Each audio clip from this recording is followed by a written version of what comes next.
of the Son of Man be. So like in the days of Noah where the flood came, so shall the days of the Son of Man be. And that Son of Man is talking about who the world ignorantly calls Jesus Christ. Right? Now it says, for as in the days that were before the flood, they were eating, drinking, marrying, and giving into marriage until the day that Noah entered the ark, and knew not until the flood came and took them all away.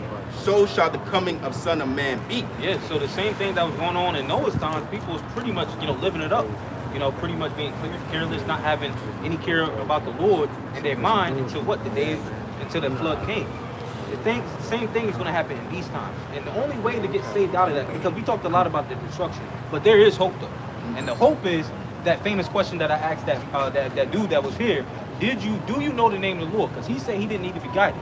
But if you don't know the name of the Lord, you do need to be guided. And there's nothing wrong with that, right? And that's literally the only thing that's going to be able to save you from the hour of temptation, right? The great tribulation, the great temptation that's going to happen. And it's the only thing that's going to be able to save you from nuclear destruction, various parts of the earth being destroyed by fire. You have to know the name of the Lord. And the name of the Lord isn't Jesus.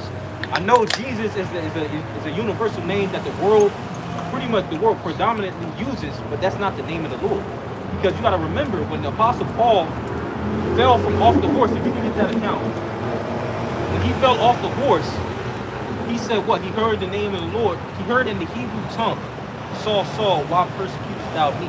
So that means that the Lord, if the Lord speaks Hebrew in the heavens, that means he must evidently have to have a Hebrew name.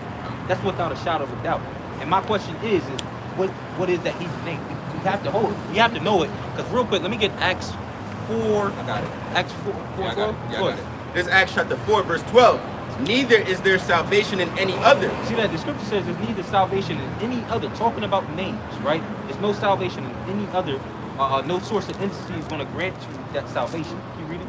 For there is none other name under heaven given among men whereby we must be saved. See that? So when dealing with the names of the Lord, it's very important, it's very crucial. We have to know these names because this is the dealing with salvation, right? So the name of the Lord isn't God, and the name of the Lord, his son, who the world ignorantly calls Jesus Christ, his name is not Jesus, right? And that's something very important to acknowledge because we're living in an age where information is abroad. We can find out these things. Is it Yahweh? Close, but no, not it.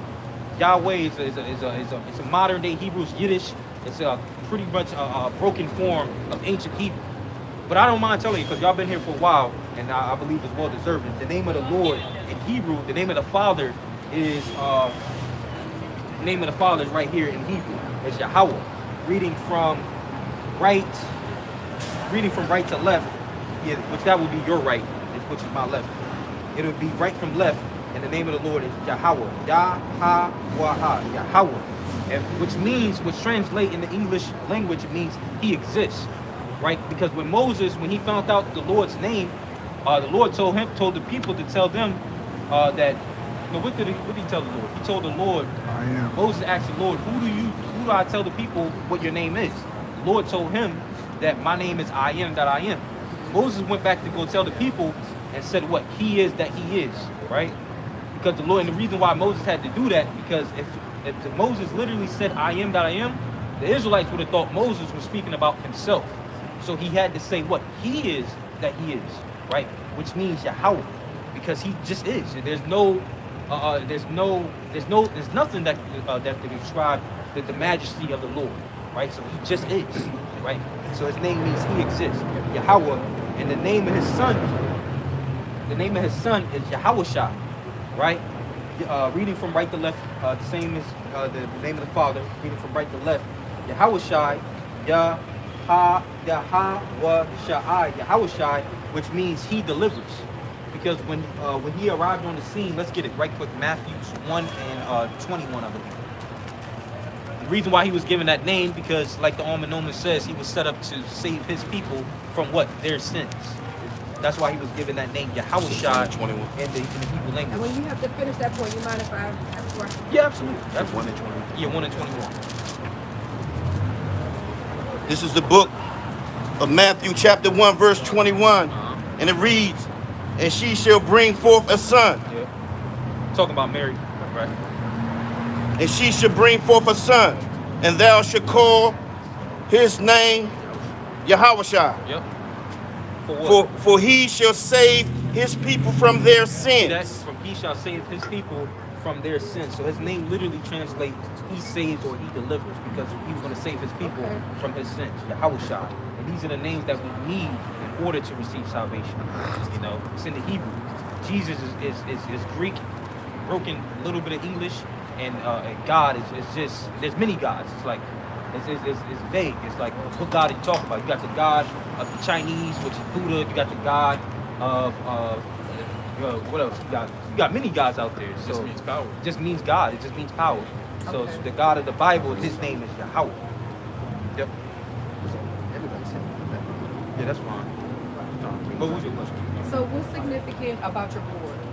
Which like what's The the purpose? information that's on your board. Well, the significance of it is dealing with the Lord's people, right? So when we read about the Israelites, people think that the Israelites disappeared in the New Testament. The Israelites exist from Old Testament, right, going all the way to the New Testament. And in these times, what happened was is that the identity of the children of Israel got lost, right? And now what you have going on, let me get Revelation 2 and 9 and 3 and 9. What you got going on right now, you have a people in the land of the Israel, in the land of Israel currently, calling themselves Jews, and they're not the real Jews. The real Jews are the people that have been oppressed here in the Americas, right? Going from the reading from Judah all the way down to Issachar, the so-called Black, Spanish, Native Americans. Those are the true biblical Israelites according to the prophecy, the description that the Lord left into us. You're talking about, right, dealing with the family structure, right, of our people, especially the so-called Negroes, West Indians, Haitians, right? When you're dealing with the family structure of our people, would you say that it's normal for a father to not be in the home? No. That's not normal, right? It's not normal amongst the so-called whites. It's not normal for the so-called Japanese and Chinese. It's not a normal thing. Well, the reason why we know we're the Israelites is because that was a curse that was put upon us because we disobeyed the Lord, right? We talked about the wilderness of Zin and the Israelites dwelling in the wilderness for 40 years, you know, a couple times. I brought that example up a couple times, right? And the reason why that event was so important is because the Lord pretty much set a boundary between him and his people. And he said, pretty much, if you listen to me, I'll bless you, right? But if you don't listen to me, right, which is perfectly fine. It's absolutely fine to set boundaries, right? There's nothing wrong with it. And the boundary that the Lord said was that if you don't listen to me, right, if you disobey what I say, I'm going to put curses upon you because you didn't obey me. The same thing as a mother, you know, and a father disciplining their children. If you don't listen to me, there's what? There's punishment. There's consequences. Well, the Lord did the same thing with us. And the consequences that we go through as a people right now, but without a shadow of a doubt, we know we're the Israelites because we go through this. We go through these consequences. Let me get what I told you. Let's get this real quick and then we'll jump to that. Okay. Yeah. 28. Go ahead, get it. You're 2:9. This is the book of Revelations, chapter 2, verse 9, and it reads, I know thy works, and tribulation, and poverty, but thou art rich. Right. And I know the blasphemy of them which say they are Jews and are not. Right. So there's a blasphemy. There's a major blasphemy that's going on in these last days, where you have a people saying that they're Jews and that they're not. And the reason why they're not only is it, you know, just evident, everybody knows they're not Jews, but when you read the description of the Israelites, they don't match it, right? So my question is who matches the description of the Israelites? We about to get the description right here. Yep.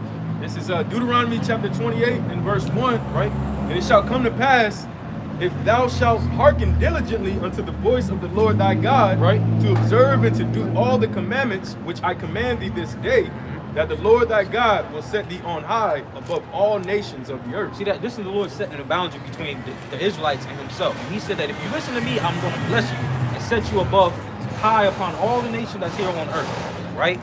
That never happened to us, right? Jump to verse 15. This is the route that the Israelites took.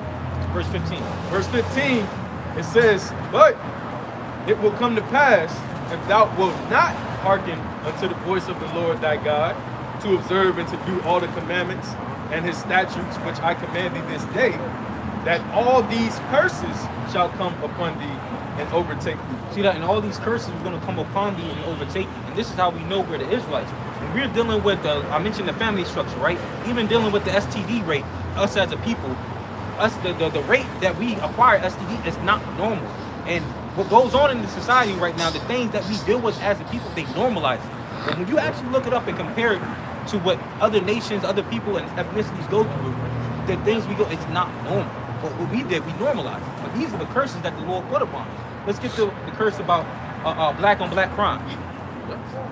This is Deuteronomy chapter 28 and verse 28 and verse 54. You know, because DC is being gentrified, as we all know. But back in the day, you know, DC was known as Chocolate City.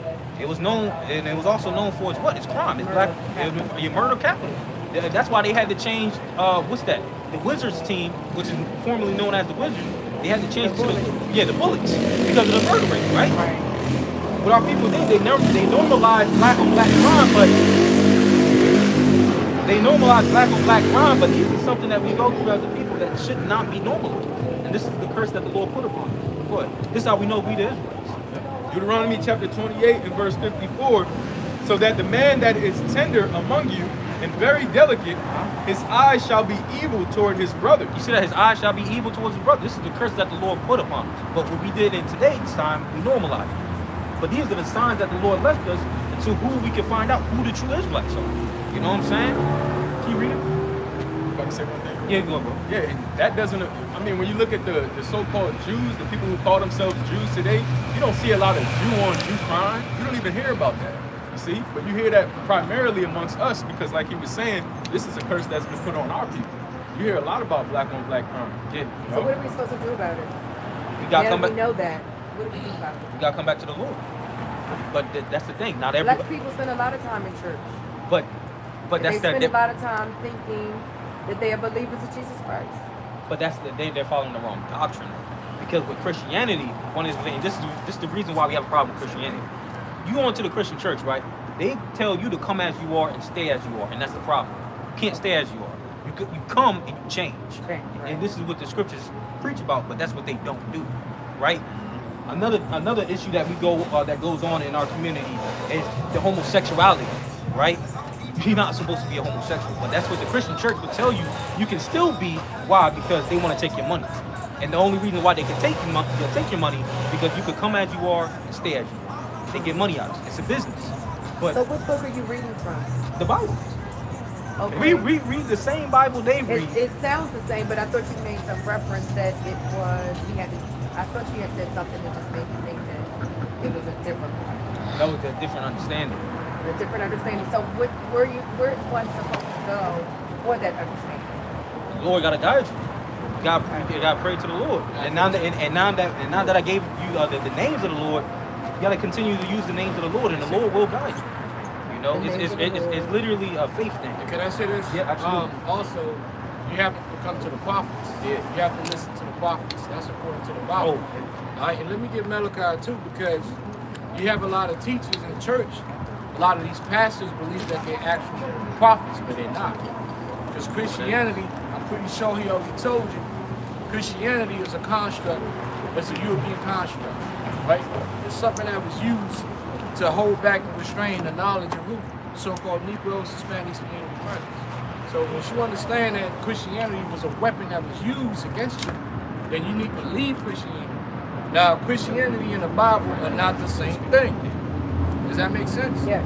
Christianity, I'm going to say this again, like Dr. Umar Johnson. Christianity and the Bible are not the same thing. All right? Christianity is a construct, a misinterpretation of the Bible. The Bible goes back to the Torah, right? Right. Which is what the original Bible was written in what language? Hebrew. Hebrew. Now, we are the Hebrew Israelites, and guess what? We study Hebrew. Now, although we were raised with the language of our oppressors, which is the English language, we still go back to the origins. So when we go back to the origins, that's when we get the real name. That's when you get the name of the Heavenly Father, which is Yahweh. Then you get his son's name. You're like, well, it's not Jesus Christ, it's Yahweh. Then you realize there's a vibration of truth that comes with knowing these names. All right? Then you get the proper understanding, and then you stop praying to God and Jesus, because God and Jesus, those are the different entities. All right? So now let me get on precepts that I have. Second Chronicles. Oh, 2 Chronicles 20 and 20. Right? This is 2 Chronicles chapter 20 and verse 20. Right? It says, and they rose early. Jeremiah 3:15. 2 Chronicles 20 and 20. It says, and they rose early in the morning and went forth into the wilderness of Tokia. And as they went, say 2 Chronicles? Yeah. Oh, okay. And it says, and as they went forth, Jehoshaphat stood and said, hear me, O Judah, and ye inhabitants of Jerusalem, Right? believe in the Lord your God. Right, Judah, beginning with the head tribe, so-called Negroes, right, so-called African Americans from the tribe of Judah. But then when you go into the history of the Israelites, Judah meant the southern tribes. Judah, Benjamin, and Levi, all right? The Benjamites are who? The West Indians. The Levites are the so-called Haitians. All right, these were known as the Southern Kingdom. All right, so you need to understand why they are. Those are the tribes of, I would say, Negroid features. All right. Now you have the so-called Hispanics and Native. They don't have Negroid features because if you go into the history, Jacob, the father of the 12 tribes, had 2 wives and 2 concubines. 2 wives of the same nation and concubines of different nations. So if a black man has a child with a black woman, you know what that child is going to look like, right? But if a black man has a child with a woman from Syria, that child is not going to come out looking like us, right? But that child is still what? He's still of the bloodline of that black man. It's still a black child. Why? Because the lineage is determined by the father. So that's the reason why you notice, although the Hispanics, they don't have the Negroid features, they have the same, for lack of a better term, same vibe that we have, same swag that we have, right? They're about the only group that really get to use the word, the N-word, without much tripping. There's a reason for it, all right? The cultures are simple as far as the food, all right? The music. Believe his prophets. Now it says, believe in the Lord your power and then believe in his prophets, right? Go ahead. So ye shall prosper. So you're going to prosper when you believe the prophets. Like I said, the problem that we have is the Lord didn't make it easy for everybody to see and to know who the prophets are, because you have individuals like T.D. Jakes, right? Huge congregation, right? So people believe, well, because T.D. Jakes brings out scriptures, he has a congregation, he has an actual building, right? So they believe that, hey, he must be a man of God. But now it's come out that T.D. Jakes was in a Diddy party. You don't even see him anymore. Right, because he got called out, you know. Then you got guys like Creflo Dollar. Now, if when your pastor's name is Creflo Dollar, that should tell you something, right? That should already tell you something, right. You know. So, yeah, and Creflo, he's traveling around the world making a lot of money, but the congregation is suffering. Yeah.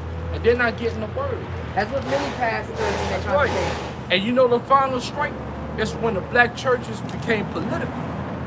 Wasn't God, wasn't there supposed to be a separation between the church and the state? Yeah. But now you notice all churches tell you where to vote, which is usually Democrat, right? Why? Because they all control. The church is controlled by the establishment, by the government. All right? The so-called white man would never let you, he would never just teach you the truth. Why would he do that? Why would he teach you the truth? You have to understand what warfare is, right? When you enslave a group of people, right? You can't then allow the descendants of those people to rise up and challenge your descendants. Nobody has ever done that in the history of humanity. If we had enslaved white people, guess what? We would never set up a system to allow them to, rise up and challenge our descendants. You don't do that. Animals don't do it, humans don't do that. So yes, you have to give a religion that's false to the people that you have enslaved. So you give them false hope, because with false hope, you remain a good slave. But then when you come out with the truth and say, well, the people that have been enslaved in America are actually the true descendants and the sons of God, and that the son of the Most High, according to the book of Revelation, Daniel, the way he's described, he looks mostly like this. Yeah.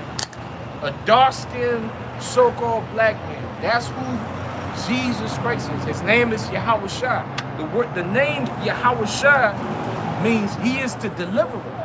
That's his actual name. Let's call it Omanoma, right? So it's like men were always given names according to their destiny. So if this man is named means he is the deliverer, who is he delivering? Let me get Matthew 1:21. So if he's delivering and saving, okay, who needs to be saved? Let's be honest. If you look around, who are the group of people that need to be saved? Who are the group of people whose blood gets spilled, right? And it's still all they can do is march and beg the oppressor for justice. It's clearly our group of people, without a doubt. So we are living under oppression and captivity.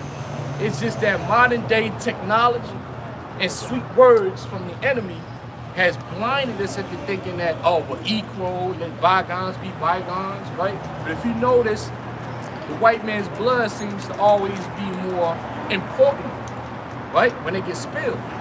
Look at Charlie Kirk. Charlie Kirk got shot in the neck. Big deal. How many so-called Negroes get shot in the neck daily? They don't make a big deal out of it. So they constantly show you. Now, the only time they make a big deal about one of us getting killed, when one of us get choked out by the police, which usually tend to happen during what? Election time. You know, I don't know if you noticed that. Go back and look at, Floyd and all these dudes. They usually come out. It usually comes out, during election time. It's usually to help the Democrats. That's how you get the black votes. Negroes get choked every day. They get choked every day. But it seems like they only picking points. Oh, okay, cool. Election is coming in. What we got going on? All right, we got 4 cases. Now, really, they be like, oh, we got 20 cases. Which one y'all like? You know what I'm saying? And that's the game that's been played on this, right? You got something? Matthew. Yeah, bring it up. It's Matthew chapter 1, verse 21. Right. And she shall bring forth a son. And, She being married, go ahead. and thou shalt call his name Yahushua. That's right. For he shall save his people Right. from their sins. That's right. And Mary was a black woman, so was Joseph. And another lie that the church has pushed, which is demonic, is the Immaculate Conception. You know what I'm saying? We can go through the Immaculate Conception. It never happened. Joseph slept with Mary. Mary was a young woman, but she was not a virgin in the sense that she had had sexual intercourse. Joseph and Mary had been sexually involved. Because there's a difference between being a virgin. Again, that's why you have to go to the words. There's 2 different Hebrew words for virgin. There's one word that means a woman that has never had sex, never been touched, and there's another word that just means young woman. Now, the Hebrew word in Matthew, when it refers to Mary, it's not the word that says virgin as a woman has never been intimate. The Hebrew word in Matthew is the word that says just a young woman. And the reason why he wanted to hide her because he had her pregnant before the whole ceremony. Which that would be shame to, because we're not supposed to just go around and sleep with women, right? We're supposed to talk it's called courting, right? Yep. We're supposed to court and all that. Joseph didn't go through the proper process. So that's why he was trying to hide it. And the angel said, don't worry about that. So I thought the angel, was it Gabriel, that went to Mary and told Mary that she was going to be, I think that was what it said according to scripture. Yeah, she was. So it sounds like it differs a little, right? No, it doesn't. It's just the way, the interpretation. Okay. What you've been taught was a lie. But when you actually go back to the scriptures and we break it down according to the scriptures, according to truth, and we bring the words out, conception and what it means to conceive, and why he was trying to hide her and so on and so forth, understanding the Hebrew Israelite culture, right? Not just reading the Bible as a Christian, because there's no such thing as Christianity. Understanding this is a culture of a people. Yeah. And courting was a part of it. So if courting is a part of it, but you've already got my daughter pregnant, that's a problem. All right. If I may add to that point, the reason why that prophecy, the way he explained it, is so important, because in order for the Messiah to be the Messiah, the classification is that he had to come out of the line of King David on his father's side. And the only way that he can come out of that lineage from his father's side, Joseph and Mary had to have sex. They had to. So that's the way that the prophecy had to happen. And also when you look up certain words like conceive or the seed of David, you look up that word seed in the Greek, it literally means sperma, which means the sperm of a man. Sperm, Yeah. absolutely. Yeah. Well, we're getting ready to leave. I wanted to bring them over here. Thanks for Yeah, absolutely. this Did you get information. Did you get I know you guys got YouTube, right? Yeah, you can subscribe to our channel.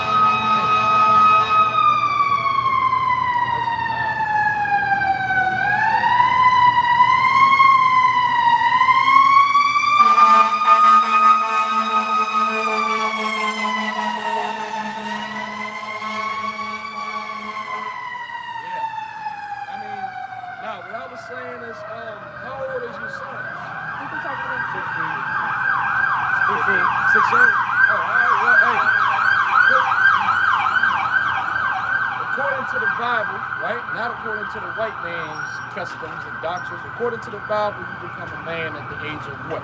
12. 12. All right?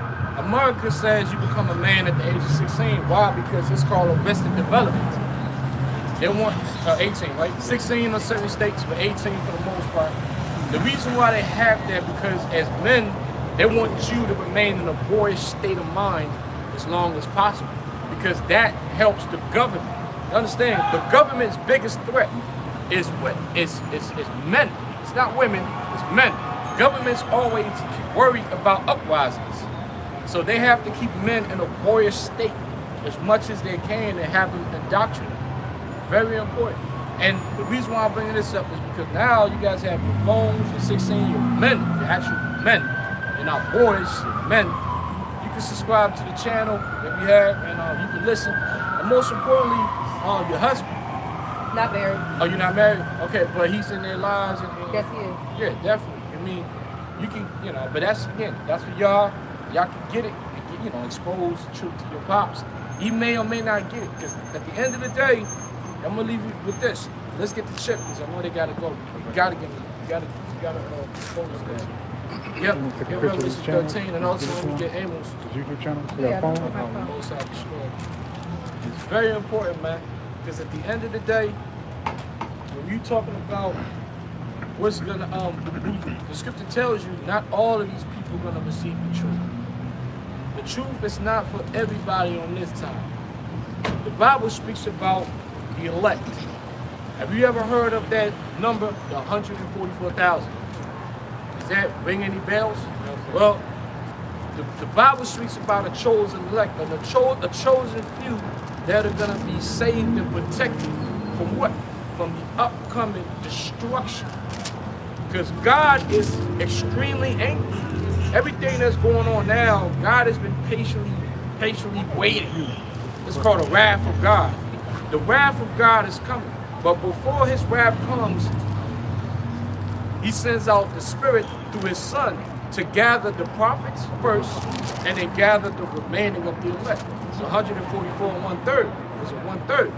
Because the Bible says 2/3, which is the majority of our people, they're not